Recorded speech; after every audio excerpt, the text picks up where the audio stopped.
नाशिक शहरातील एका नामांकित शाळेला मध्यरात्री 2:45 वाजता थरकाप उडवणारा मेल प्राप्त झाला। या मेलमध्ये शाळेच्या शौचालयात तब्बल 3 बॉम्ब ठेवले असल्याची माहिती देण्यात आली होती।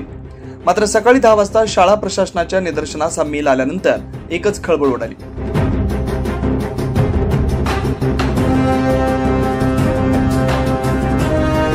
प्रशासनाने तात्काळ इंदिरानगर पोलीस ठाणे आणि बॉम्ब शोध पथकाला माहिती देत पालकांना देखील कळवलं, तर पालकांसोबत आलेल्या विद्यार्थ्यांना घरी सोडण्यात आलं। तसेच काही विद्यार्थ्यांना शाळेच्या बसमधून बसून दूर अंतरावर नेण्यात आलं। या घटनेनंतर शाळेच्या मुख्याध्यापिका विजया राहणे यांनी अधिकृत माहिती देत पालकांना धीर दिला। मी नाशिक केंब्रिजची उपमुख्याध्यापिका विजया राहणे। 10:30 वाजता आम्हाला मेल आला। त्याच्यानंतर लगेच तात्काळ शिक्षकांना आवाहन करण्यात आलं की मुलांना सुरक्षितरित्या मैदानावरती आणून उभं करणं। त्यानंतर लगेच पोलीस स्टेशनला प्रिन्सिपल सर गेले, तिथे ती तक्रार नोंदवली आणि अवघ्या 10 मिनिटांमध्ये लगेच श्वान पथक आणि ह्या पोलिसांची पण एक कमिटी आली। त्यांनी सगळ्यांनी सुरक्षितपणे सगळं चेक केलं। 1 तासानंतर त्याचा शोध घेतल्यानंतर काही एक सापडलेलं नाहीये। पण पुढची जबाबदारी अशी की आता मुलांना 1 तास बाहेर मुसळधार पाऊस येत होता, सुरक्षितरित्या मुलांना बसमध्ये बसवण्यात आलं। व्हॅनवाल्यांना सांगण्यात आलं की ती मुलं आहेत ती सुरक्षित 10:30 वाजता त्याच्यात सगळं आहे।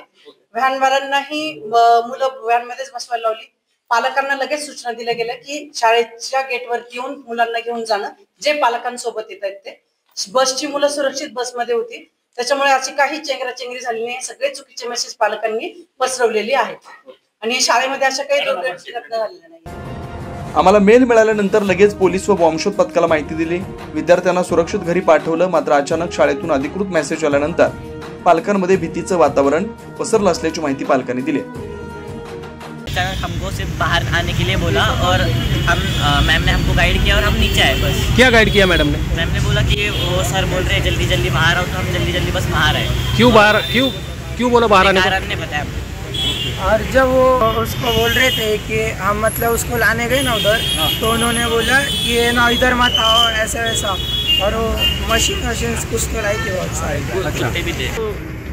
प्रैक्टिस करते हुए जब ना एक पुलिस की जीप और एक स्क्वाड आई थी आरसीपी वाली। क्यों आई थी? वो नहीं पता। वो डॉग को और 2 मशीन लेकर आई थी, हमें कुछ बताया नहीं। उन्होंने सिर्फ हमें बाहर निकलने। और फिर अभी जब सब बच्चे बाहर बोल रहे बॉम्ब बॉम्ब ऐसा कुछ भी बोल रहे, और केमिस्ट्री लैब में वो गैस शुरू हुआ।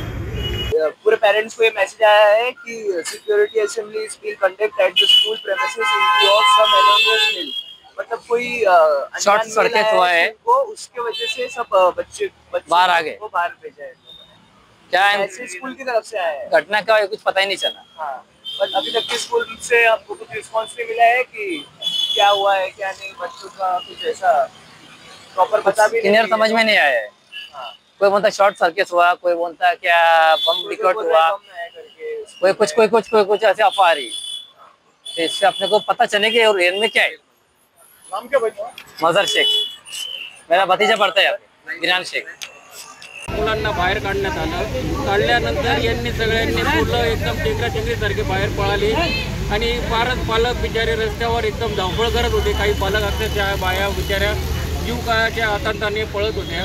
फार त्यांच्या एकदम हाल पाहून बरीच ट्रॅफिक पण जाम झाली। ट्रॅफिकमध्ये ते बिचारे कसे तरी पालक जीव तोडून मुलांसाठी जीव घेऊन पळत होते मुठीत घेऊन, आणि बरेच पालक तिथं पडले। 1-2 बाईक बी पडले आणि पालक बी पडले, मुलांचं बी हे झालंय। त्याच्यामुळं प्रशासन यांनी शाळेवाल्यांनी थोडंसं प्रिकॉशन घ्यायला हवं आणि डायरेक्ट पोरांना बाहेर काढायला नको होतं। फोन शाळेतून आलेला आहे नाशिक कॅम्ब्रिज स्कूलमधनं की तुमचे पोरं जे आहेत ते शाळेत बॉम्ब सापडला आहे, अफरातफरी झाली, त्याच्यामुळे तुम्ही येऊन तुमचे पोरं घेऊन जा।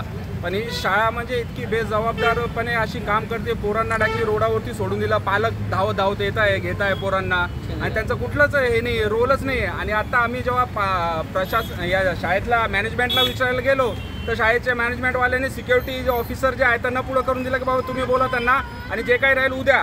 पण हे जोपर्यंत हे शाळेतून आम्हाला क्लिअर मेसेज येत नाही की ही घटना काय झालेली आहे किंवा काय, आम्ही आमचे पोरं उद्या पाठवणार नाही। ही शाळेत आज सकाळी माझ्या नातवाचा अचानक आम्हाला फोन आला की शाळेमध्ये काहीतरी अघटित झालेलं आहे, आग लागली आहे की किंवा काय आम्हाला समजत नाही। आगीच्या गाड्या आलेल्या आहेत, त्यामुळे आम्हाला परत पाठवण्यात आलं।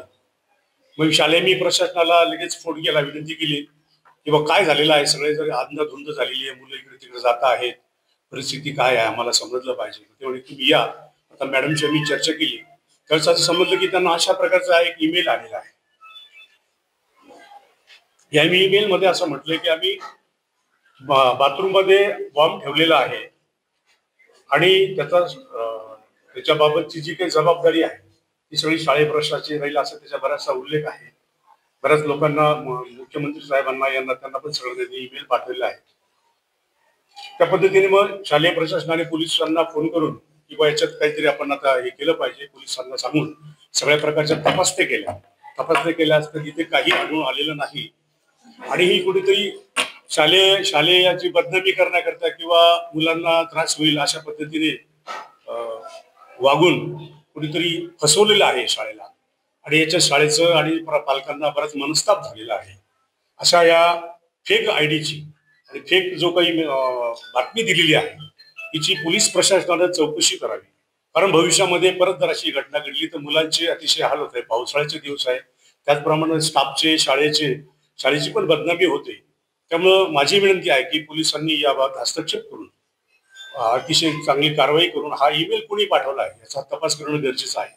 वैयक्तिक कारणातून झालाय का शाळेच्या प्रसिद्धीच्या कारणानं झालेला आहे की इतर काही गोष्टी त्याच्या मागे आहे का दहशतवादी काही संघटना त्याच्या मागे आहे याचा तपास पोलीस प्रशासनाने करावा अशी आम्ही सर्व पालकांच्या वतीने आमच्या सोबत ॲडव्होकेट श्यामजी बडोदे आहेत, शालेय प्रशासनाचे प्राचार्य आहेत, त्यांचे सर्व प्रतिनिधी आहेत. सकाळपासून वातावरण तणावग्रस्त होतं. मुलांच्या सुरक्षेबद्दल काळजी वाटत होती. या प्रकरणी इंदिरानगर पोलीस, श्वान पथक आणि बॉम्बशोध पथकाने शाळेच्या परिसराची कसून पाहणी केली. तपासणीत कोणताही संशयास्पद वस्तू आढळून आली नाही. त्यामुळे मेल केवळ खोडसाळपणा असल्याची चर्चा रंगू लागली.